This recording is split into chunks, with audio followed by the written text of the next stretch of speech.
Welcome back to the Unathletic, everyone. When we were last with you, we were talking some baseball, and now Champions League as always. Every week we like to kind of just touch base on soccer because, frankly, there's so much going on in the world of soccer, and I think that's why we both love it so much. It is just the gift that keeps on giving. Beautiful game. The beautiful game. LA called it. As always, to think that I think both of us at one point in our lives just thought it was just like a waste of a sport. Oh, yeah, definitely. I used to hate it so much. I know, just like nothing's happening.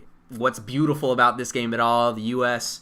national team sucks, and we still do. We still suck. We still do. That hasn't changed, but our love for the game has only grown, Yes. Nate. That is for sure. So, looking back, we are now in the quarterfinal stage of the Champions League, and so now it's crunch time. You got the big boys out to play. You don't have like Shakhtar Donetsk in the Champions League anymore, and it's pretty much just every single matchup. You don't really know what's going to happen because I think the quality of the teams now are just so high and above what they were in the earlier rounds. And so the first notable matchup was actually a rematch of last year's final, Real Madrid versus Juventus, and Real Madrid took care of business thanks to Cristiano Ronaldo and company taking down Juve 3-0. I don't think either of us saw a 3-0 score coming, but Nate, It was in Turin too. Yeah, and it was in Italy, which I think made it even more amazing. So Nate, what are your thoughts about this match? And did you see Real just coming into this match and dominating? No, I did not see that coming. I believe I said that Real Madrid was going to go through in the tie, but I did not see them going into Italy and dominating the first leg the way they did. There was really no fight from Juventus, and that's kind of been their thing, is that they grind through and they find a way to get results. But there just wasn't any of that in this match. Once they got down 1-0, they put up a little bit of fight, but then Ronaldo just, with that beautiful bicycle kick, that was just, oh my gosh. It was the thing about a goal like that is that you don't have to be a soccer fan to enjoy that goal or to realize how amazing that goal is. You just have to have common sense to realize how beautiful that goal is. And after that just killed Juventus' spirit. And then Dybala got a second yellow. He got sent off, so he's not going to be available for the second leg. Yeah. And just a really uninspiring performance from Juventus after, like I said, grinding through, getting a way to get to the quarterfinals after that win against Spurs. For them to just totally collapse the way they did was just did not see that coming. It was very reminiscent of the Champions League final last year, where in the first half they were in it. It was tied 1-1 at halftime, and then in the second half, Real Madrid just absolutely blew them out of the water. It was very reminiscent of that, and it's, that's the thing with Juventus, is that, people talk about their inability to perform in big games, and they've dominated Italy over the last 5 seasons, but when they get up against the big boys, when they get up against the Barcelonas and the Real Madrids, they have a tendency to fold, and this is just going to continue with that same narrative. Yeah, and it's looking like Juve, I think the last meaningful matches besides the second leg that they're going to be playing is in Serie A. Because, they still have a title fight against Napoli. Yeah. They gotta, they still have a fight on their hands to wrap up the title. Yeah, so there's no guarantees that they're even going to win Serie A this year. And so I can, the repercussions of them not winning Serie A and also just going out to Real Madrid again in this embarrassing fashion, I think is definitely, maybe some cause for a managerial change there after the end of this season, because this is definitely not the result that you wanted. But I think going back to Ronaldo's bicycle kick, if you haven't seen this, just Google it. It's the first thing that'll come up. Truly amazing. I was not watching the match live, however, I just saw a highlight of it, and I was just like, oh my gosh, what an amazing goal. And I saw something, I believe it was Bleacher Report, who did, they did a side-by-side, and someone caught a picture of Ronaldo practicing bicycle kicks the day before in training. And then caught a picture of him mid-air, and then and then put it side by side to his actual bicycle kick, and it was identical the very next day. So Ronaldo, he's a creature of habit. He's practicing these crazy shots, and amazingly enough, it happened, and he was able to pull it off. And the fact that he's able to pull that off at 33 years old is just incredible to me. It's like, I put him and LeBron James as just athletic physical specimens. They're in their own category. Yeah. The fact that they're able to do what they do at their age. I just found this out yesterday. Ronaldo is actually older than Wayne Rooney. Really? And Wayne Rooney Rooney's toiling now. He's just not. And Ronaldo's pulling off bicycle. Wayne Rooney goes out drinking every weekend. Yeah, and then Ronaldo's pulling off bicycle kicks in the Champions League. That is just amazing to me that at his age he's able to pull off stuff like that. Yeah, so I think with this goal from Ronaldo, I think when we were talking about it, the discussion immediately went to Zlatan's goal, his debut goal for LA Galaxy. I think as these were kind of the two goals in recent weeks that have just really caught people's eye in terms of just how amazing they were. So Nate, I want to ask you, who had the better goal? Zlatan's from, what was it, like 30 yards out, like that volley he made, just an incredible goal to tie the game against LAFC, or Ronaldo's bicycle kick against Juve? I'll go with Zlatan. I'm a little biased being an LA Galaxy fan, but I think that just my reaction after the Zlatan goal, like I said on the show last week, I just went into a state of absolute delirium. Like, it was just, oh my gosh, what is happening? So I'll go with Zlatan. The fact, we talk about Ronaldo doing the things that he's doing at his age. Zlatan is 36, and he's able to pull off this, 35, 40-yard volley that went straight into the back of the net to tie the game against LAFC. So I'll go with Zlatan just for, the moment. For me personally, it's just setting me into just a state of craziness. Mm-hmm. And we were talking about it before, that game, LAFC versus LA Galaxy. You said that was arguably the best MLS game you've ever seen. Yeah, yep. And I was talking with our friend Ryan, who is a student here at USD, and he was telling me that he saw that Zlatan goal. And he's like, dude, did you see that goal? Oh my God, like, I'm an LA Galaxy fan now. Yes, so, Ryan! Yeah, and I was man. I'm like, you don't know what you just got yourself into, because Nate is diehard, and he's just going to be, by your side through all this. So, I think the point of me bringing that up is that, like, goals like that are just bringing more people into MLS. Exactly, and, I think that's just a testament to the power of Zlatan and just him coming over and how powerful that is. But addressing one more time, I think Real has the tie pretty much wrapped up at this point. Going back to the Bernabeu, and just it's clear that they're going through, in my opinion. I think so too. Definitely. And I think moving on to another very surprisingly lopsided matchup, we had Manchester City taking on Liverpool at Anfield, and Liverpool just came out guns blazing, scored 3 goals in the first 30 minutes, I believe it was, and just completely caught Man City, I think, by surprise with just how quickly they just came out. Mo Salah scored. Alex Oxlade-Chamberlain from outside the box, just a banger of a goal. And I think Sadio Mane was the third goal. Sadio Mane with the header, I believe. Just those are 3 really quality goals. And we were talking leading up into the match that Liverpool's attacking force is arguably the best in the world. Just their ability to score goals, but not just goals, like top bin, crazy goals is just unbelievable. And their quality just showed through. I mean, Manchester City's back line has been fantastic all season, but when you really think about it, it's like John Stones and Nicolas Otamendi, who have been suspect before in the past, and they were definitely suspect, at least on that Mo Salah goal. So I think that was just something that really Liverpool took advantage of. So Nate, I just want to ask you, it was 3-0. You had Liverpool winning this game, but did you see this kind of lopsided result coming? Like you said, I had Liverpool going through, but I did not think that they were going to dominate at Anfield the way that they did.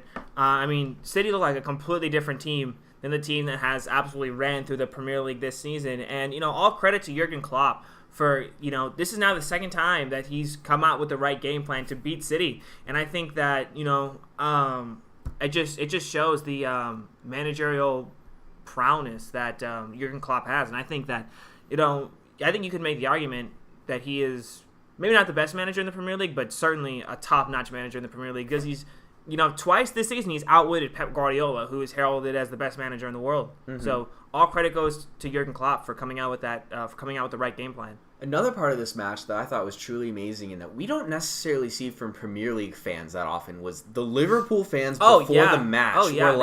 They're about to start a war. They were ready, yeah. They were completely ready. Nate, do you want to enlighten our listeners as to kind of what transpired before the match? Yeah, so that before the match, as Manchester City's team bus was traveling to Anfield, the Liverpool fans were throwing things at it, and a cloud of red. Yeah. They were just driving into this haze. Yeah, of red. Exactly, and that's something that you usually see in Bundesliga. Yeah, Bundesliga or Serie A. Eastern Europe. Yeah, but I think that you remember when Cologne went to Arsenal, went to London to face Arsenal in the first group stage of the Europa League, and the Cologne fans were parading through the streets of London, and they took over.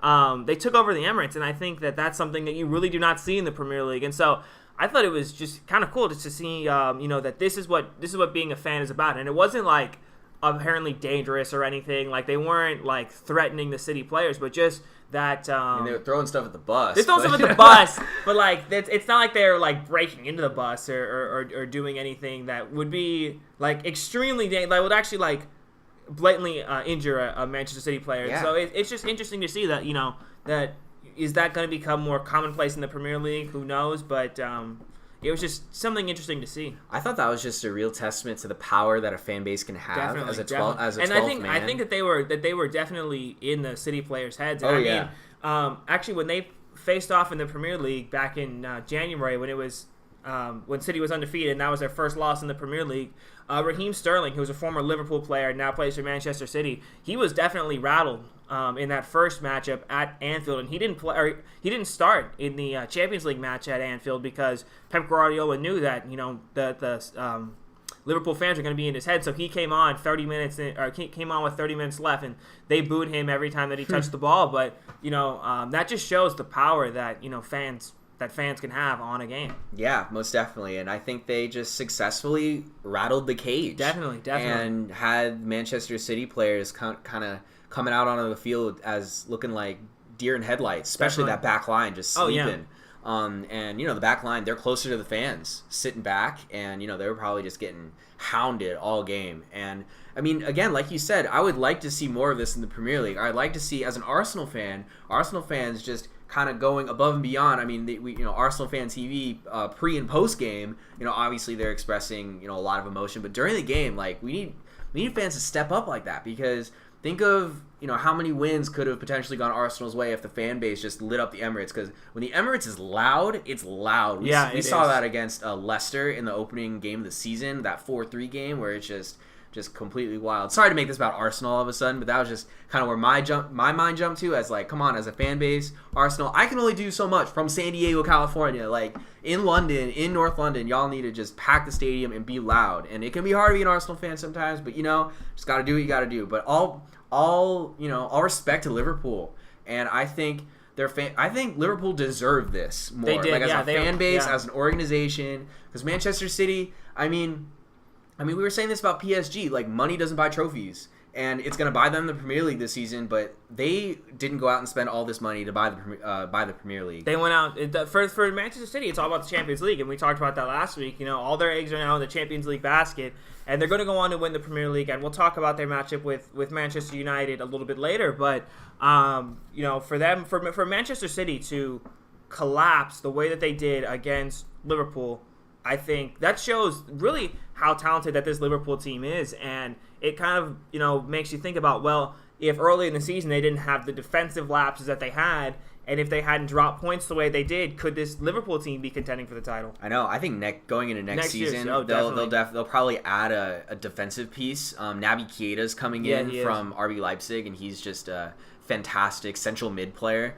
And so next season, I think Liverpool has just as good of a shot as Manchester City or even Manchester United to win the league next year. Like, they're looking like a fantastic side, and they've trusted the process with Jurgen Klopp. I think it's been a struggle at times with him. I think there was some times where we didn't know if the next game would be his last as Liverpool manager based on some of the struggles that he's had. But I think right now they're playing as best that they've ever played under Jurgen Klopp, and his job is nowhere near in jeopardy. And they're just playing some great football, and it's just I'm glad I get to see it unfold, because just Mo Salah, Sadio Mane, and Bobby Firmino. Yeah, exactly. Firmino, they're just such an attacking force. And I think the last question I have for you, Nate, kind of about this tie is Manchester City. Even though we haven't really given them much love at all, they put the pressure on, if you will, against Liverpool in the second half of that game, and it looked like they had a few scoring chances. So do you see them having any chance of coming back in the second leg? I think they have a chance, but they have got to keep a clean sheet, because if they give up one goal to Liverpool, then suddenly City has to score 5 because of the away goals rule. So, last year we did see PSG blow a 4-0 lead against Barcelona in the Champions League, but I think that this Liverpool team is a better team than that PSG team was, and I mean, Barcelona is Barcelona, and I think that Liverpool still goes through, but City, if they keep a clean sheet, they have a chance. But we saw that they have a tendency, they're great going forward, but they have a tendency to leak goals at the back. And if they give up one to Liverpool, then it's going to be real tough for them to come back. And I also don't think that Jurgen Klopp is going to leave anyone out of the lineup. Exactly. Even though it's up 3-0, he's gonna put out his full lineup because he can't take any chances in this game because he knows how good of a side City is. And they actually they didn't play Mo Salah on the Merseyside derby on Saturday, and so he's strategically placing his lineup where, okay, I'm going to keep some guys out for, it is a rivalry game against Everton. Going to keep some guys out for that because now their focus is on the Champions League. Yeah, I mean, speaking of rivalry games to happen over the weekend in between matchups, City ended up playing their cross-round rivals in Manchester United, which is arguably now the biggest rivalry in the Premier League, just with how good both teams are. And City, they blew it. 2 straight losses. Really, really amazing. And they had a chance to clinch the Premier League title by beating Manchester United today, which would have, I think, just put icing on the cake to their season. Yeah, it would have been not only do you win the title faster than anyone, because they would have won it with 6 games remaining, which would have set a Premier League record, but they get to do it against their big rival Manchester United, which would have been just saying, hey, not only do we win the title, but we're sticking the finger at you now, hey, we have the title and you don't. But yeah, like you said, they blew it. They actually, City, I was watching this on Saturday morning, and City got off to a 2-0 lead. Vincent Kompany scored on a header, and it was, when he scored, I was like, okay, it's destiny that Vincent Kompany is going to score the goal that wins them the title, given that he's the captain. And he's been out so many injuries. I thought it's destiny, and then they get a second goal from Gundogan, and I thought, all right, it's done, it's over. Just give City the title now because Manchester United was getting absolutely torn to shreds. And they've not played well going into this week. And, frankly, it was 2-0 at half, but City could have been up 5-0 because Raheem Sterling missed 3 clear-cut chances that, I think that he should have put those away.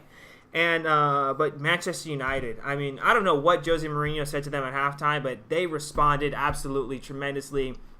And a player that we have not necessarily criticized, but just been said that, hey, you're not playing in the right spot, was Paul Pogba.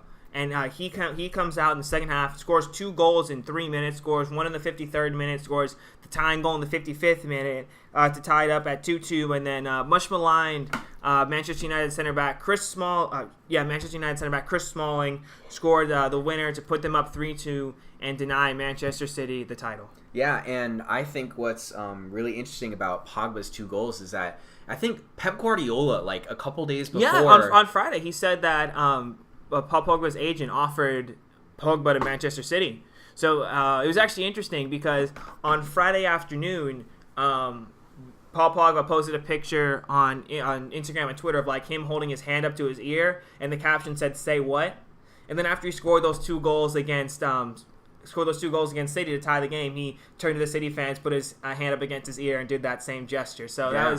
that had to feel good for Paul Pogba. Definitely, I know that's only guys like Paul Pogba can do that, and yes. that's pretty cool, definitely. And so this is definitely a stunning result given how dominant City was, and we see that Pogba can do we can see what Pogba can do when he's actually put out there, because when he's given the freedom and the space to do what he wants to do. And it was actually the same thing with Alexis Sanchez, because Alexis Sanchez had probably his best game in a Manchester United kit. And again, when you see what happens when you give Pogba and Sanchez the space and the freedom and the creativity to do what they want to do, that this is the result. And frankly, this is the way that United should have been playing all season. And if they had been playing like this all season, this would be a title race instead of City still, despite this result going on. City's going to go on to win the title. But, this had to feel good for Manchester United, and this takes kind of some of the, not necessarily the shine off of City's title, but it's dang, we had a chance to do it against Manchester United and we couldn't do it. It makes United fans feel good that, hey, you may go on to win the title, but hey, we're still the dominant team in Manchester. I mean, if you look at City, though, they were not playing their 3 best players, because they're like Liverpool, they sat their best players for the Champions League in the midweek. So this was a Manchester City side that not full strength went up against Manchester United 2-0 at the half. So not to take anything away from what Manchester United did in beating City, all I'm saying is it just wasn't a full strength City side, and so I don't think it would be safe for all the, not United fans on Twitter to now just be going off and like, oh, we're better than City. As you said, sports fans like to just jump to their conclusions real quick, fling across 30 yards, jump into those conclusions. But definitely, I think it was very nice for Manchester United to just hold off the City winning the Premier League title, at least for another week or so. Do you know who City play next? Yeah, they go to Tottenham, and so for City to win the title this coming week, they have to beat Tottenham, and then Manchester United has to lose to West Brom, which is not happening because West Brom is at the bottom of the table. So I'm not saying that like the title race is back on, but it's just like it is interesting how City had a chance to do it, and now they're gonna have to wait. Probably not this week. They're probably going to have to wait another week to clinch the title. Yeah. But, it is interesting to me, City, who has been flying for the entire Premier League season, how in their two biggest games, the Champions League matchup against Liverpool and then the chance to win the Premier League against Manchester United, they folded in both those games. And I don't know really what that says about Pep Guardiola. I still think Pep is a tremendous manager. But, the fact that in the two biggest games, City has folded, that's got to reflect negatively on them as a team this year. Yeah, most definitely. And I think switching the conversation back to Manchester United now, like they're pretty solidly going to be finishing the top four. This is a big win, I think, for morale. This could definitely be a turning point, especially we mentioned before their trajectory was definitely going down. Maybe there was possibility if they kept playing the way they were playing, for them to drop outside the top four potentially. You never know. And so Nate, I want to ask you, what does this win mean for Manchester United? Because obviously, like it's looking very unlikely that they're going to win the league title, and they're out of Champions League, so on and so forth. So what does this mean for Man United? Well, I think it shows that they don't have to play that defensive, pragmatic football that they've been playing all year, and that they can still get results when they open it up and when they get up and down the pitch and use the attacking pieces that they have. And I think that this can be something that they look at maybe going into next year and saying, hey, if we give guys like Paul Pogba, Alexis Sanchez the freedom and the space to do what they want in the attack, we can still be successful. And I think that, like you said, this can be a big win for morale because they do still have the FA Cup to play for. They're going to be going up against Spurs. So it can be like, hey, we can still get results by playing this up and down attacking football, not by sitting back, staying behind the ball, and basically building a wall in front of the goal. Most definitely. And so Manchester City, you're going to have to wait a couple more weeks for the title, and it looks pretty probable that they're going to go crashing out of the Champions League. And so you think Liverpool can do it? I think Liverpool goes through, yeah. Liverpool goes through. Do you think Liverpool go any further than the semifinals? Because it looks like they're going to have to play... They're going to have to play a big boy. Yeah. They're going to have to play a big boy, and I do not see them beating Barcelona. I don't see them beating Real Madrid. I do not see them beating Bayern Munich. So...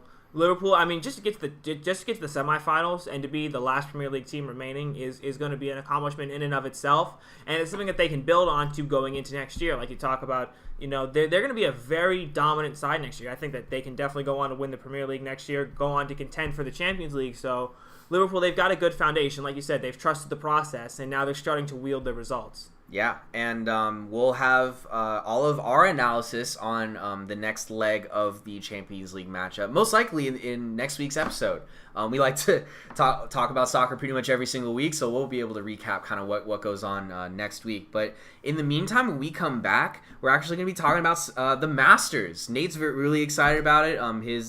His guy Tiger Woods didn't necessarily put in the best performance, but we're going to give you Nate's take on what went wrong for Tiger and what went right for Patrick Reed. So stay tuned, you guys. We'll be right back to talk about all about it. Like what you're hearing? Well, I've got news for you.